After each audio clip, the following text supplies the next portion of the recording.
말인가 싶으시죠? 오늘도 한번 천천히 한번 말씀 연구로 한번 나아가 보시면 좋을 것 같습니다.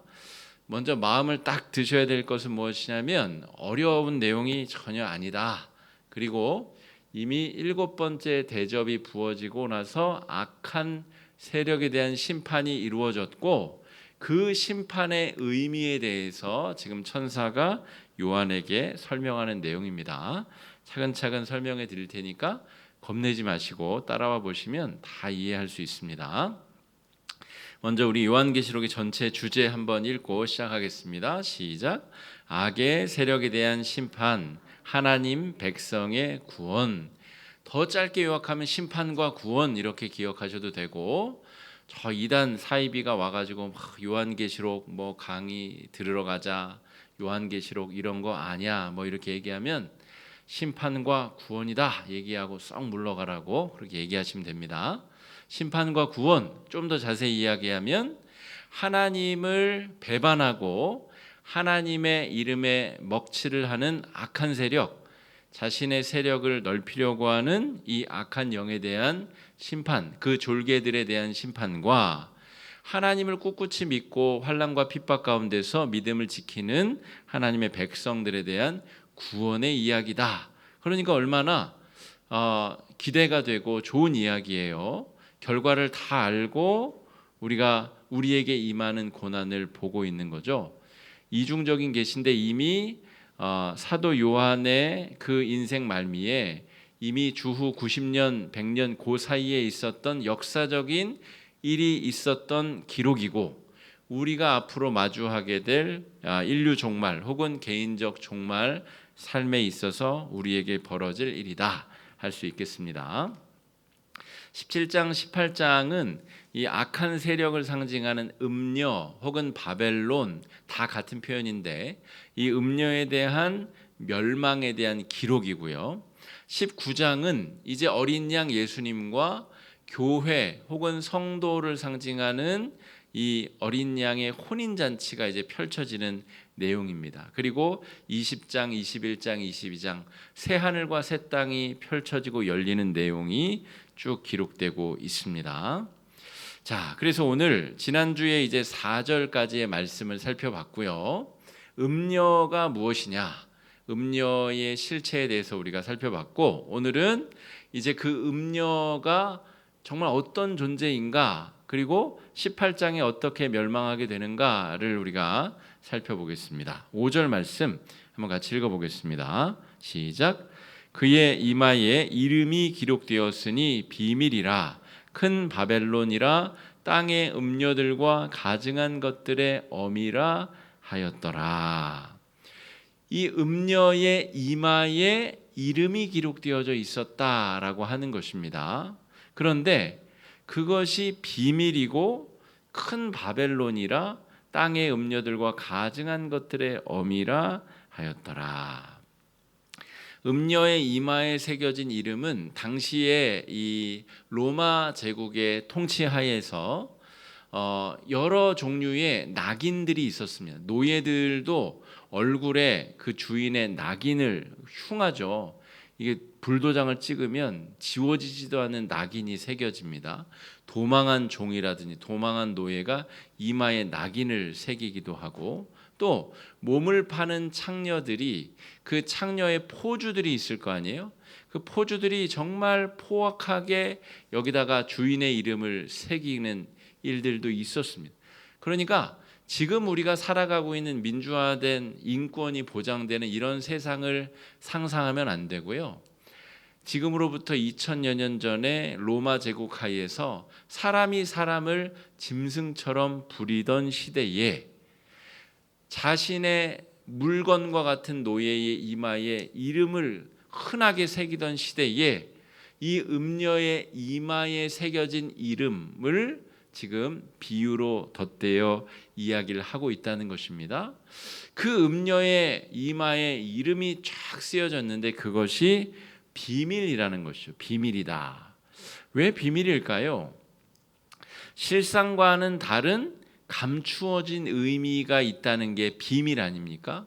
그러니까 겉보기에는 근사해 보이고 화려해 보이고 멋져 보이는데 그가 사실은 굉장히 흉측한 마귀 또 추녀의 모습을 가지고 있다든지 정말 그 이름 안에 아주 반전의 아주 놀라운 그런 모습이 숨겨져 있다. 이것을 비밀이라고 부를 수 있습니다.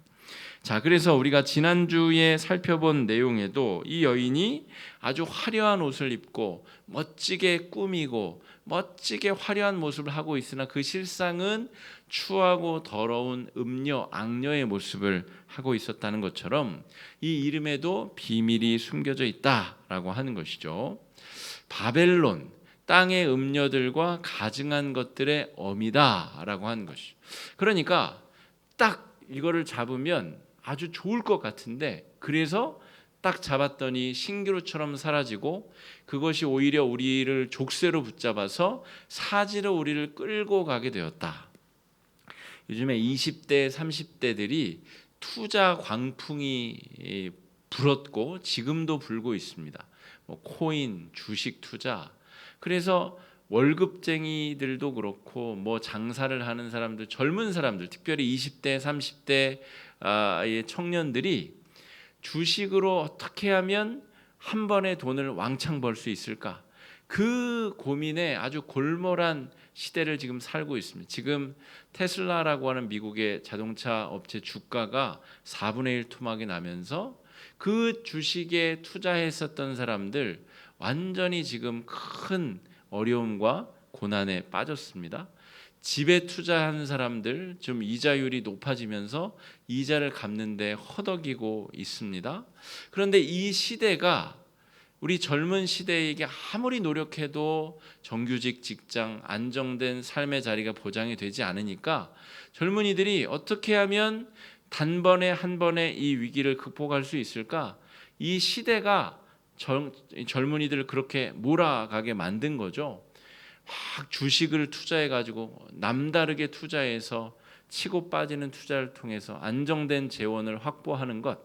거기서 끝나면 좋은데 돈맛을 한번 본 투자자는 다시 또 투자하고 싶고 더 쉽게 돈을 벌 수 있을 것 같고 그래서 코인 광풍이 몰아닥치고 나서 코인으로 막 몇백억씩 벌었었던 젊은이들이 다시 더 큰 욕심을 내다가 완전히 빚더미에 앉은 청년들이 부지기수로 많습니다. 여러분 주변에도 자녀들 친구들 한번 물어봐 보시면 그런 경험을 한 사람들이 널려 있습니다. 여러분 이게 이 비밀에 담겨진 의미죠. 음녀가 가지는 특징은 무엇이냐면 겉보기에는 그럴싸하고 그대로만 따라가면 대박이 날 것 같고 정말 내가 평생 못 만져볼 것 같은 재물, 권력 어떤 엄청난 것들을 만질 것 같지만 사실상 그것을 잡으려고 나의 모든 것을 던진 순간 한순간에 신기루처럼 사라지고 내 삶이 그것의 노예가 되어버리는 상황. 오늘 17장 5절에서 18절까지의 주제는 제가 지금 설명드린 이 음녀의 이마에 써있는 비밀과 같은 이름 이것입니다. 결국 이 주제를 5절부터 18절까지 한 가지 주제로 다루고 있다는 것 이것을 기억해야 됩니다. 그러니까 음녀를 따를 것이냐 연약해 보이고 미약해 보이고 정말 저 어린 양이 우리를 구원할 수 있을까? 십자가에 달려 죽은 저 어린 양이 내 영혼을 구원할 수 있을까? 못 믿어 보이는 어린 양을 따를 것인가? 둘 중에 어느 길을 따를 것인가를 결정하라는 것입니다. 요한계시록이 우리에게 그 결정을 촉구하고 있는 것입니다. 그 어린 양을 따라가다 보면 핍박도 당하고 환난도 당하고 어려움도 당하고 그렇지만 그 길을 따라가는 것이 생명의 길이고 사는 길이고 축복의 길이라는 것이죠. 요한계시록 전체의 주제가 그것입니다. 음녀의 길을 따라가는 자는 반드시 멸망하게 될 것이고 예수 그리스도를 따라 어린 양의 길을 따라 거는 자는 그와 함께 혼인잔치가 열리고 새 하늘과 새 땅에서 하나님 나라에서 영광스럽게 부활할 것이다. 이것이 요한계시록 전체의 주제이고 성경 전체를 아우르는 이 마침표, 결어, 마지막 최종적인 성경의 마지막 결말을 짓는 마지막 결론 문장이다. 이렇게 볼 수도 있겠습니다. 제 설명을 이해하셨으면 오늘 설교를 다 이해하신 겁니다. 그걸 이제 제가 하나씩 세부적으로 설명을 드리겠습니다. 자, 그렇다면 우리의 얼굴에는 어떤 이름이 새겨져 있는가라고 하는 것이죠. 음녀의 이마에는 그 바벨론 음녀와 더러운 것들의 어미라고 하는 이름이 쓰여져 있는데, 우리 성도들의 얼굴, 성도들의 이마에는 뭐가 씌워져 있느냐라고 하는 거죠. 뭐라고 씌워져 있느냐? 나사렛 예수의 사람이다라고 씌워져 있느냐? 혹은 그렇지 아니한가라고 하는 것이죠. 제가 오늘도 아침부터 우리 4시, 5시까지 우리 아크에 있었거든요. 그러면서 책도 보고 설교 준비도 하고 또 음료도 판매했다가 사람들도 만나고, 아이들이 또 오늘 여럿이 와서 아이들도 만나고 아이들도 인사해주고, 청소년들이 또 몇 명이 오늘 음료를 마시러 왔어요. 청소년들도 인사도 하고 사귀고, 그런 시간들을 오늘 가졌습니다. 그러면서 내가 어떤 순간에는 내가 정말 목회를 잘하고 있구나라는 그런 마음도 들면서도, 어떤 한편으로는 내가 정말 잘하고 있나? 이런 마음이 들기도 하고, 마음이 하루 동안에도 여러 번 들쭉날쭉하는 그런 경험을 하였습니다. 왜 그럴까요? 나라고 하는 사람 얼굴에는 내가 누구인지를 드러내는 이름이 써 있단 말입니다. 내가 예수의 사람인지, 내가 음녀의 아들인지, 이런 게 써 있단 말입니다. 제가 아크에서 여러 사람을 만나잖아요. 그러니까 전혀 예수와 아무 상관없는 사람도 음료를 사러 옵니다. 그러면 뭔가 말을 섞고 대화를 나누고 뭔가 영적인 존재끼리의 의미 있는 소통이 다가는데 굉장히 마음이 불편할 때도 있고, 저 사람은 정말 영적인 일에는 1%도 관심이 없는 사람이고, 이런 게 마음에 와 닿을 때도 있습니다. 그들의 얼굴에는 그들이 섬기는, 그들이 지향하는 바가 이마에 써 있다는 거죠. 그렇다면 저와 여러분, 우리의 이마에는 뭐가 써 있느냐 이 말입니다. 저 사람이 내가 나사렛 예수로 세례를 받고 예수로 힘입어 살아가는 사람이라는 말이 써 있는지, 형식적으로 교회를 다니고 형식적으로 예수 믿는 척을 하는 위선된 그리스도인이라는 이름이 써 있는지, 나를 만나는 사람들은 내 얼굴에 써 있는 이름을 본다는 것이죠. 우리 얼굴에는 과연 예수 그리스도의 거룩한 이름이 쓰여져 있는가? 그의 낙인을 받은 사람으로 우리가 살아가고 있는가? 지지난주 설교에 주일 설교에 바울이 자기 자신을 예수께 종으로 드린 이야기를 살폈잖아요. 누가 자유인이, 멀쩡한 로마 시민권을 가진 자가, 학식과 권력을 다 가진 자가 뭐하러 자기 자신을 남에게 종으로 내어줍니까? 그런데 그렇게 많이 배운 바울이, 권력과 바리새인 중에 바리새인이요 로마의 시민권까지 가진 자가 자신의 모든 인생을 예수를 만난 이후에 예수께 종으로 드렸다 하는 것이죠. 그게 이마에 예수의 낙인을 받았다는 말입니다. 나는 예수의 사람이요, 아무리 때려 죽여도 나는 예수를 배반할 수 없어. 바울이 그렇게 살았다는 말입니다. 오늘 음녀의 이마에 새겨진 이름만 중요한 게 아니라, 저와 여러분 우리 이마에, 우리를 대면하는 사람들이 우리 이마에 써 있는 이름을 보는데, 그 이름이 뭐라고 쓰여져 있느냐 우리가 생각해 봐야 된다는 것이죠. 자, 6절 말씀 우리 한번 읽어보겠습니다. 6절입니다. 시작. 또 내가 보매 이 여자가 성도들의 피와 예수의 증인들의 피에 취한지라. 내가 그 여자를 보고 놀랍게 여기고 크게 놀랍게 여기니. 제가 아까 이 전체 오늘 설교의 주제는 다 말씀드렸습니다. 이 음녀라는 사람이 비밀스러운 이름, 비밀스럽게 교묘하게 멋진 이름을 써 있는데, 실상을 들여다보면 아주 못쓸 여인인데, 그 여인이 뭘 좋아하는가를 봤더니 성도들의 피를 좋아하고 증인들의 피에 취해 있다, 이렇게 기록하고 있어요. 여러분, 이 차이점을 우리가 잘 알아야 됩니다. 왜 음녀가 왜 나쁜가라고 하면 예수 믿는 사람들이 예수 잘 믿는 꼴을 못 보는 거예요. 예수 믿는 사람들은 예수 믿는 길을 가고 마귀 사탄 섬기는 사람들은 자기들의 길을 가면 될 거 아니에요. 그러면 서로 그냥 가면 될 거 아니에요. 그런데 이 마귀의 사람들은 예수의 사람들을 가만히 내버려 두지 않는다는 데 문제가 있습니다. 그러면 예수 믿는 사람들도 똑같이 그러면 하면 되지 않겠습니까? 그게 여러분 예수 믿는 사람들입니까?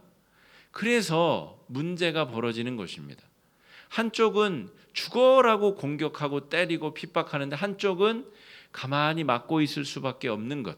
왼뺨을 맞았는데 오른뺨도 돌려대야 되고, 오리를 가자는데 십리를 가주라고 이야기를 하시고, 겉옷을 달라는 자에게 속옷까지 벗어주라고 하신 예수님은 악한 자에게 똑같은 방법으로 그들을 따라서 복수하고 피 흘리고 죽이라고 가르치신 것이 아니라 사랑의 방법으로 오히려 그들을 축복해주고 그들을 사랑해주고 섬기라고 가르쳐 주셨기 때문에 그것 때문에 우리가 살아가는 날 동안에 성도들이 핍박과 고난과 역경에 시달리게 되는 것이다 하는 것이죠. 그러면 왜 음녀는 성도들의 피에 굶주리고 증인들의 피에 취해 살까요? 결핍 때문에 그렇습니다. 하나님처럼 완벽한 존재가 아닌데 이 마귀가 하나님을 배반하고 스스로 하나님처럼 되기 위해서는 끊임없는 자양분이 공급돼야 됩니다. 전능한 존재가 아니기 때문에 끊임없이 자신을 숭배하는 자들을 찾아내고 겁박하고 협박해서 자기를 섬기도록 만들어야 이 마귀는 그 생명을 유지할 수 있는 것입니다. 그러니까 예수의 사람들, 예수를 믿고 하나님의 백성들을 핍박하고 고통 주어서 자기 것으로 끌어들여야 자기 존재를 유지할 수 있는 존재론적 한계 때문에 그렇습니다. 그 때문에 이 마귀가, 음녀가 끊임없이 성도들의 피를 요구하고 그 증인들의 피를 그의 피에 취해서 핍박과 환난과 고통 주는 것을 피하지 않는다는 것이죠. 이번 우리 송구영신 예배 때 제가 나누려고 하는 우리 본문이 마태복음 2장에 예수님이 애굽으로 피난을 가신 그런 장면입니다. 그런데 이 마태복음 2장 13절 말씀 이하 말씀을 살펴보게 되면 헤롯 대왕이 무슨 짓을 저지르냐면 그 베들레헴 일대에 2살 미만의 남자아이들을 다 죽입니다. 이게 마귀가 하는 일입니다.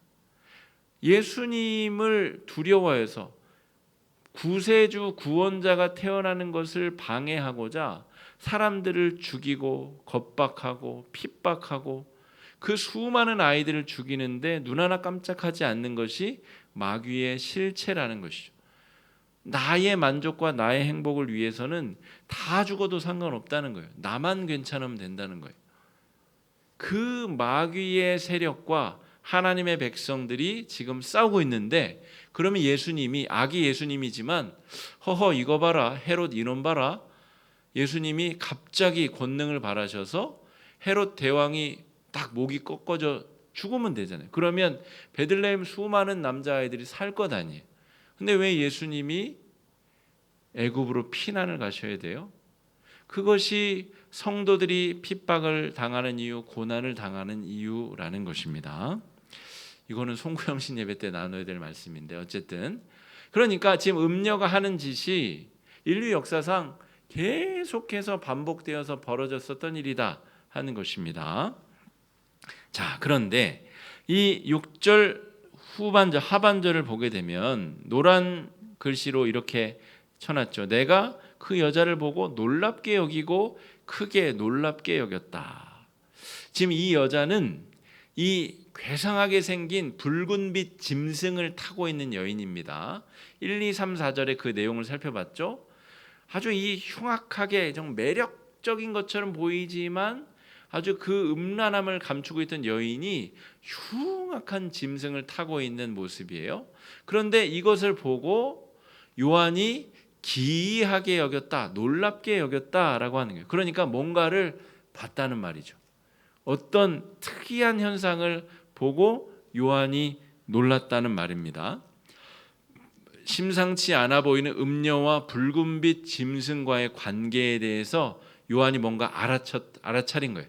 그래서 천사가 그 이상함에 대해서 뒤쪽에 이제 설명을 해주는 내용입니다. 여기에 음녀의 본질, 짐승의 본질이 그대로 고스란히 잘 드러나고 있습니다. 자, 무엇을 받겠느냐 하는 것을 우리가 살펴봅시다. 16절 건너뛰어 넘어가서 16절 한번 보겠습니다. 시작. 내가 본 바 이 열불과 짐승은 음녀를 미워하여 망하게 하고 벌거벗게 하고 그의 살을 먹고 불로 아주 사르리라. 이게 음녀와 짐승의 본질입니다.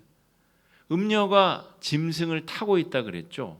그러면 음녀와 짐승이 서로 돕고 협력하는 관계처럼 보이잖아요. 그렇지 않다는 거예요.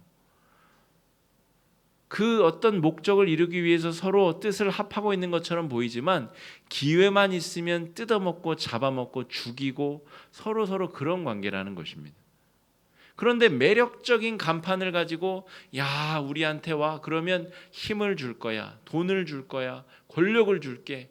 너희들이 내 말만 잘 들으면 너희가 원하는 빵도 주고 권력도 주고 세상의 모든 걸 다 줄 거야. 그리고 그 휘하에 몰아넣고는 다 뜯어먹고 다 잡아먹는 존재가 이 음녀와 짐승의 본질이라는 것입니다. 그러니까 여러분, 우리가 교회를 다니고 신앙생활을 한다는 것의 본질이 무엇이냐면 그냥 천국 가기 위한, 우리가 그 천국 입장권 받기 위해 다니는 그런 1차원적인 곳이 교회가 아닙니다. 여러분, 저 세상 밖에 음녀와 짐승이 사람들을 유혹하고 어떤 방법으로든 그 마음을 뺏어서 그들의 영혼을 갈취하고 그들의 삶을 뜯어먹고 자신들의 욕망을 이루기 위한 온갖 짓들을 저지르는 그 음녀와 짐승의 그 손아귀 위에서 하나님께서 하나님의 교회를 보호하시고 하나님의 백성들을 말씀으로 권면하고 양육하고 이 위기의 시대에 하나님의 백성들을 보호하신다 하는 것이죠. 그것이 방주된 교회의 의미이고 하나님께서 교회를 통하여 세상 많은 사람들을 구원하시고자 하는 계획이다라고 말할 수가 있겠습니다. 아주 섬찟하지 않습니까, 여러분? 이 열불과 짐승이 음녀를 미워하고 망하게 하고 벌거벗게 하고 그의 살을 먹고 불로 아주 사르리라.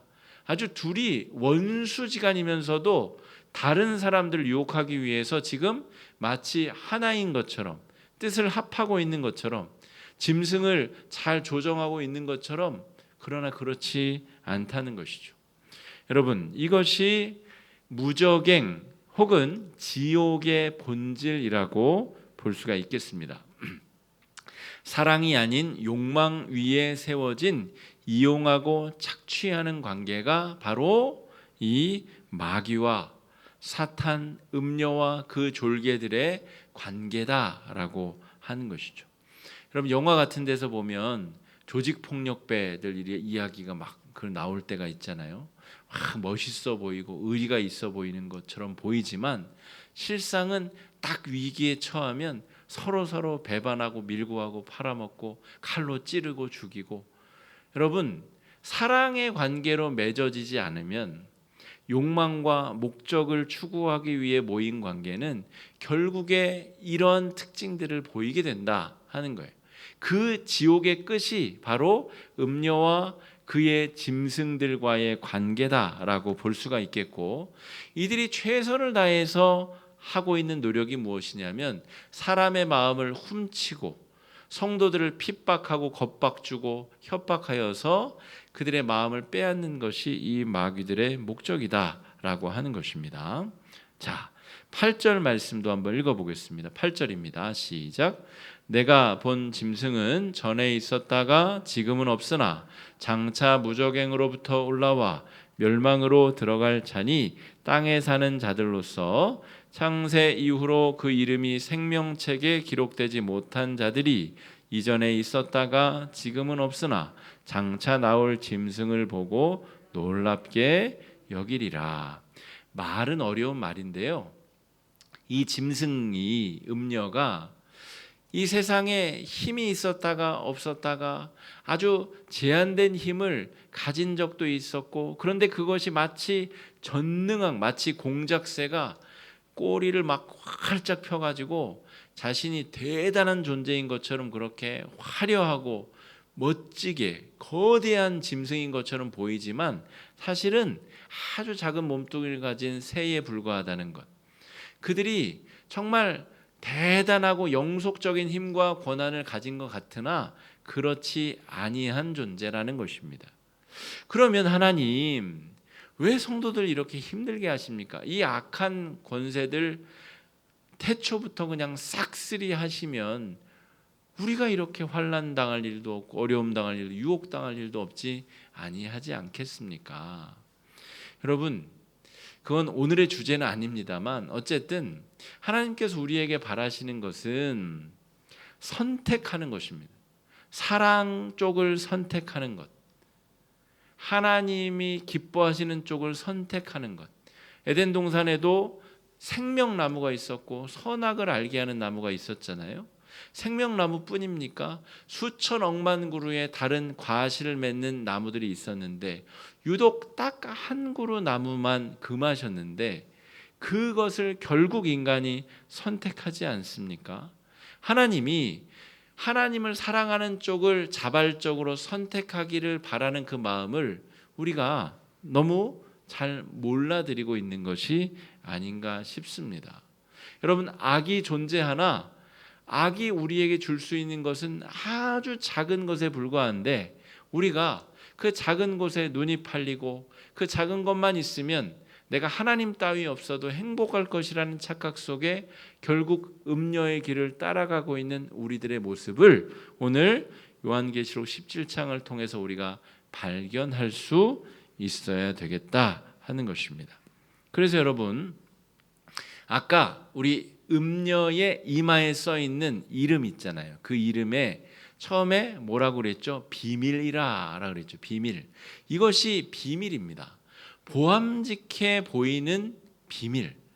뭔가 보암직해 보이고 저것만 있으면 뭔가 될 것만 같고, 코인 이번에 내가 아는 나에게 특별한 정보를 준 그 사람만 따라가서 내가 그 코인에 투자만 하면 내가 아주 평생 그냥 아주 그냥 떵떵거리고 좋은 차 타고 멋지게 살 것 같은데, 그 유혹, 정말 그 보암직해 보이는 그 멋들어진 이름, 그게 비밀이란 것이, 그게 다가 아닌데 그것에 홀딱 넘어가면 우리의 영혼과 인생과 삶이 모두 다 끝나버린다 하는 것이죠. 창세기의 선악과가 그렇죠. 바벨론, 우리 바벨탑, 창세기 11장의 바벨탑, 악의 근원으로 묘사되고 있는 바벨론, 다 마찬가지입니다. 하나님 없이 우리의 지식과 기술적인 발달로 하늘에까지 높은 단을 한번 쌓아보자. 잘하면 될 것 같은데 그렇게 해서 쌓아 올라가고 있는 것입니다. 이게 다 같은 맥락의 이야기들이라는 것이죠. 요한계시록 17장에 써있는 음녀의 이마에 써있는 그 이름, 그 이름에 숨겨진 비밀이 다 같은 맥락의 이야기입니다. 보암직하나 그것을 베어 무는 순간 영원한 타락, 영원한 추락을 경험하게 된다는 것이죠. 자, 15절 말씀 한번 같이 읽어보겠습니다. 시작. 또 천사가 내게 말하되 내가 본 바 음녀가 앉아있는 물은 백성과 무리와 열국과 방언들이니라. 자, 천사가 내게 말하되 내가 본 바 음녀가 앉아있는 물은 백성과 무리와 열국과 방언들이니라. 여러분, 왜 이렇게 좋은 예수 믿는 사람들이 적을까요? 소수일까요? 대한민국 사람들 예수 모르는 사람 있습니까? 나사렛 예수, 구원자, 십자가에 달려 돌아간 4대 성인 중 하나, 자기들이 어쨌든 알고 있는 지식의 한계 안에서 예수를 모르는 사람은 없어요. 그런데 이름에 나는 예수의 사람이요, 난 예수의 세례를 받은 예수 믿는 사람이요, 자신의 삶 속에서 그것을 마음껏 드러내고 살아가는 사람은 별로 없습니다. 그럼 왜 그럴까요? 이 좋은 예수를 죽으면 천국도 보내주고 이 살아가는 날 동안에 천국을 살게 하는 그 예수를 왜 사람들이 소수의 사람들만 믿고 따를까라고 하는 것이죠. 여러분 우리가 살아가는 이 세상에 정말 좋은 쪽을 선택하는 경우가 그렇게 많지 않다는 것입니다. 음녀가 앉아 있는 물은 백성과 무리와 열국과 방언들이다. 그들의 마음을 다 훔쳐갈 만한 자리에 음녀가 앉아 위세를 떨고 있다는 것이죠. 여러분, 이러한 위기 때문에 우리가 예수 믿는다는 것이 정말 우리의 마음의 중심을 잘 지키지 아니하고는 나아가기가 어려운 길이다 하는 거예요. 아담과 하와는 여러분 우리보다 한 100배 1000배는 머리가 좋고 기억력도 좋고 아주 하나님이 주신 최고의 선물을 가진 상태였을 것입니다. 어떻게 이렇게 추론할 수 있냐면 아담이 피조세계에 이름을 지어주죠. 똑같은 이름을 지으면 안 되잖아요. 1번, 2번, 3번 이렇게 짓지 않았을 거 아니에요. 사자, 호랑이, 살쾡이 뭐 이렇게 지어서 그 이름을 다 기억하고 있어야 만물의 이름을 지어줄 거 아니에요. 그러니까 저와 우리들의 이 인지와 기억력과 사고와 이런 것과는 비교도 안 될 정도로 머리가 좋고 의지력도 대단하고 신체적인 능력도 아주 그냥 1년 내내 잠을 자지 않고도 활달한 그런 신체적 능력도 아마 있었을 거예요. 그런데 그렇게 머리 좋고 기억력 좋고 뛰어나면 뭐합니까? 마음을 지키지 못하면 손을 뻗어서 선악과를 베어 문다니까요. 그러니까 예수 믿는다는 것이 여러분 얼마나 어려운 일인가? 마음을 지킨다는 것이 정말 얼마나 어려운 일인가? 여러분 요한계시록에 우리에게 손에 주어져 있다는 것은 엄청난 축복입니다. 여러분 우리가 매일매일 이러고 살고 있고 이 음녀의 그 모습을 따라가는 사람이 설마 어디 있을까? 여러분 우리가 매일 따라가고 있지 않습니까? 우리가 그 유혹에 매일매일 걸려 넘어지려고 비틀비틀거리고 휘청휘청하고 있지 않느냐라고 하는 것이죠. 자, 18절을 더 한번 읽어보겠습니다. 시작. 또 내가 본 그 여자는 땅의 왕들을 다스리는 큰 성이라 하였더라. 로마 제국 시대의 이야기를 드려볼까요? 지금 이 시대는 사도 요한의 때죠. 사도 요한이 지금 반모라고 하는 섬에 감옥에 갇혀 있어요. 예수 그리스도의 제자이고 하나님의 사도의 역할을 하는 사람은 반모섬의 감옥에 유배되어 있고 음녀의 지배를 받는 황제는 지금 어디 있어요? 로마에서 호의호식하고 아주 그냥 떵떵거리고 사람을 손하나 이렇게 하면 사람 막 죽고 그런 권력을 가지고 있단 말입니다. 여러분 이 글을 읽고 있는 소아시아 7교회 성도들 입장에서 요한이 커 보이겠어요? 저 로마의 황제가 커 보이겠어요? 우리가 매일매일 당하는 유혹이 그런 겁니다. 이 음료의 유혹 이거 넘어가는 사람이 있어? 여러분 우리가 매일매일 유혹에 시달리고 매일매일 그 어려움에 시달리는 것이죠.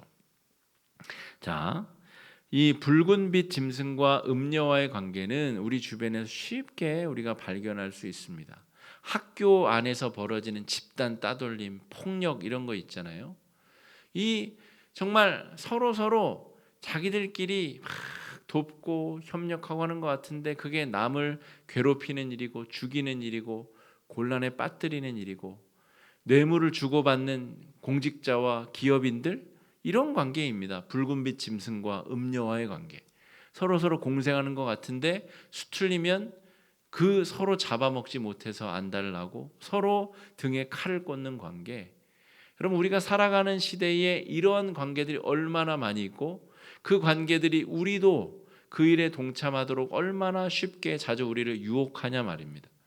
여기서부터 우리가 우리의 마음을 지키고 믿음의 길을 걸어간다는 것이 쉽지 않으나 분명 의미 있고 가치 있는 생명의 길이다 이렇게 말할 수가 있겠습니다.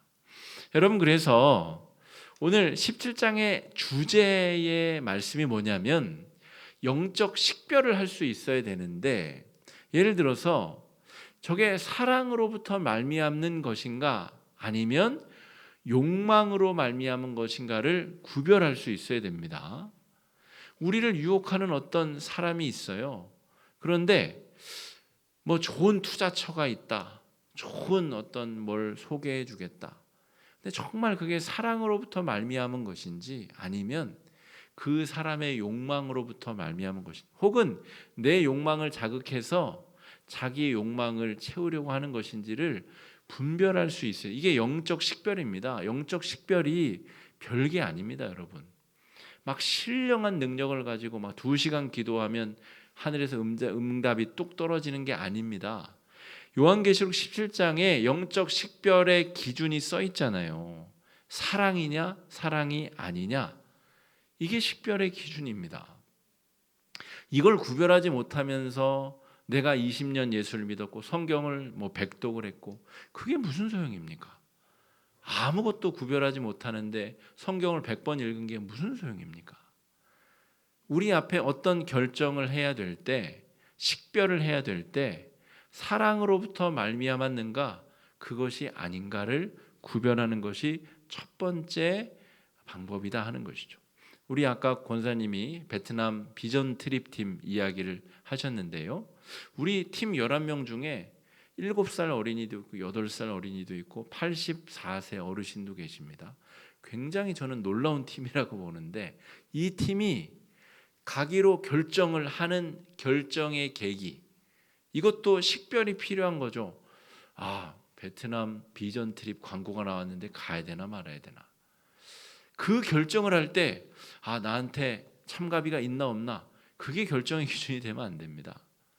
사랑, 내 마음에서 저 선교지를 향한 하나님의 사랑의 마음이 접촉이 되었는가, 그러면 가는 것이죠. 사랑이 아니라 선교여행 간다지만 나는 가가지고 그냥 재밌게 한번 놀다 와야 되겠다. 한번 내가 해외여행 가가지고 한번 멋지게 누리다 와야 되겠다. 그런 마음이면 아마 그 선택은 잘못된 선택일 것입니다. 우리가 하루에도 수십 번 선택을 하는데 제일 1차적인 선택은 사랑인가 그렇지 아니한가를 기준으로 삼는 것, 굉장히 중요한 영적인 식별법입니다. 여러분, 자녀들이 부모님에게 이거 이번에 어떻게 할까요? 물어보는 경우가 있을 것 아니에요? 그러면 판별을 해주고 영적 지침을 줘야 되는데 이것이 가장 첫 번째 기준이 돼야 됩니다. 사랑으로부터 말미암았는가 그렇지 아니하였는가. 왜냐하면 하나님은 사랑이시기 때문에, 사랑이 있는 곳에 하나님께서 함께 하시기 때문에 그쪽 선택을 하면 열의 아홉 맞는 선택일 것이다 하는 것입니다. 자, 14절 말씀 한번 읽어보겠습니다. 시작. 그들이 어린 양과 더불어 싸우려니와 어린 양은 만주의 주시오 만왕의 왕이심으로 그들을 이기실 터이요. 또 그와 함께 있는 자들 곧 부르심을 받고 택하심을 받은 진실한 자들도 이기리로다. 뭐라고 써 있어요? 어린 양과 더불어 싸우려니와 어린 양은 만주의 주시오 만왕의 왕이심으로 그들을 이기실 것이요. 음녀가 짐승이 아무리 강해 보이고 대단해 보이더라도 어린 양께서 이기실 것이라는 말이고요. 그와 함께 있는 자들, 저와 여러분 우리 성도들 역시 진실한 자들도 이길 것이다. 여러분, 얼마나 희망적인 내용의 서신서입니까? 이런 확신에 찬 요한의 어조가 오늘 이 어려운 시대를 살아가고 있는 신앙인 저와 여러분 우리들에게 귀한 은혜의 울림으로 펼쳐질 수 있기를 바랍니다. 성도와 증인들을 피해 취해 사는 자들과 영적 전쟁에서 승리케 하실 어린 양, 그 어린 양과 함께 남은 한 주가 남은 한 해가 되겠네요. 나머지 목금토 올 한 해의 마지막 사흘인데 이 사흘도 잘 마무리하시고 우리 송구영신 예배 때 함께 은혜를 구하며 만나 뵙겠습니다. 우리 이 시간에 4가지 기도 제목 가지고 함께 좀 기도하는 시간을